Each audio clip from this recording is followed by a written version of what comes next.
একটা আলাপ হয়েছে যে আসলে ঘটনাটা ঘটে কেন। একটা বেসিক ধর্ম হচ্ছে শক্তির ধর্ম হচ্ছে শক্তি তার নিজেকে বাড়াইতেই চায়। এটা হচ্ছে শক্তির ধর্ম। যে কেউ আমরা যে কোনো মানুষ যে কোনো পরিস্থিতিতে যখন শক্তি পাই আমরা সেটা বাড়াইতে চাই।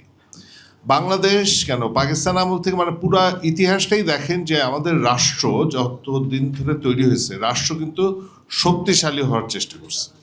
এই পুলিশকে আমরা যদি 30-এর দশকের 40-এর দশকের পুলিশ বলি আর এখনকার এটা অনেক বেশি শক্তিশালী পুলিশ। সুতরাং আমাদেরকে বুঝতে হবে এটার ধর্মটাই এরকম। এবং শক্তি রাষ্ট্র যখন শক্তিশালী হয় তখন নাগরিকের শক্তি কমে।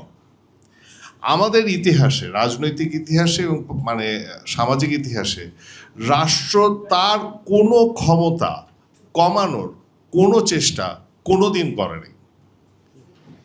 এই গুম কমিশন হয়েছিল, ঐক্য কমিশন হয়েছিল, গণভোট হয়েছিল, কারণ তখন রাষ্ট্রটা অভ্যুত্থানের পরে ছিল না বা উইক ছিল। বর্তমানে যে আমরা নির্বাচিত গণতান্ত্রিক যে রাষ্ট্র পাইলাম এটা আসলে তার শক্তিকে সে এনজয় করতেছে এবং ভবিষ্যতে সেটা সে বাড়ানোরই চেষ্টা করবে। এই বিষয়ে কোনো সন্দেহ করার কিছু নেই, কারণ এটা ধর্ম। এখানে মানুষ ব্যক্তিগুলিকে দেখারও চিন্তা করার আমার মনে হয় ভুল হবে। কিন্তু আমরা আসলে বক্তব্য হিসেবে কি বলতে চাই যে 24-এর পরে আমরা চাই যে না, রাষ্ট্র তার শক্তিটাকে একটু ছাড়ুক, সেই আকাঙ্ক্ষাটা আমাদের মধ্যে প্রবল।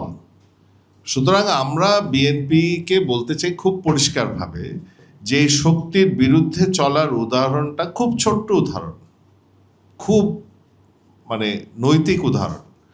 তার নিজের হাজার হাজার কর্মী যেই বিপদের ভিতর থেকে আছে সেই বিপদ থেকে বাঁচার উদাহরণ। এই উদাহরণটা দেখ যেখানে যে কমিশনগুলি তৈরিটা যাতে একটা নিরপেক্ষভাবে হয়, এটার যে তদন্ত সেই তদন্ত যাতে যে বডি করবে সেই তদন্ত বডি না করে। আমরা ওই কমিশনে ছিলাম তখন আমাদের এটা নিয়ে তর্ক হয়েছিল, তখনও ওনাদের অবস্থানটা যে খুব পরিষ্কার ছিল তা না, তখনও ওনারা বলছেন না রাষ্ট্র বাপরে এটা মানে ছাড়া যাবে না। কিন্তু আমার মনে হয় এই এক্সপ্রেশনগুলি দেওয়াটা খুব প্রয়োজনীয়, কারণ বাংলাদেশ কিন্তু আসলে 24-এর পরে সেই এটা ভাবলে চলবে না এটা এখন 90-এর বাংলাদেশ যে এত বছর লাগবে একটা অভ্যুত্থান হইতে। মানুষের একটা এক্সপেকটেশনস হয়েছে এখনকার যারা ইয়াং তারা আগের মতো না, তারা আগের মতো কৃষিজীবী না, তারা নাগরিক মানুষ, তাদের একটা চোখ খুলছে।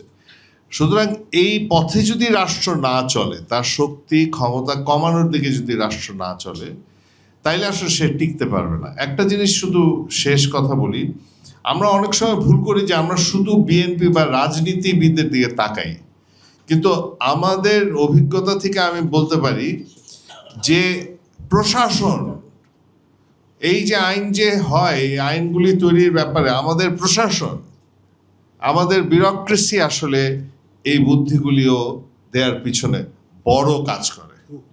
সুতরাং যাদেরকে আমরা চাপ সৃষ্টি করব, শুধু আমরা রাজনীতিবিদদেরকে চাপ দিব ব্যাপারটা তা না, আমাদেরকে বুঝতে হবে এটার একটা পলিটিক্যাল ইকোনমি আছে। প্রশাসন তার ক্ষমতা আসলে তার ধরে রাখতে চায়। সুতরাং আমরা যা চাই সেটা পরিষ্কারভাবে আজকে প্রেজেন্টেশনে আসছে এবং এটা খুব সহজভাবেই করা যায়, মানে এত লোভী হওয়ার দরকার নেই। আমরা চাইবো যে বিএনপি সেই ক্ষমতা কমানোর দিকে, শক্তি কমানোর দিকে যাত্রাটা শুরু করবে। ধন্যবাদ।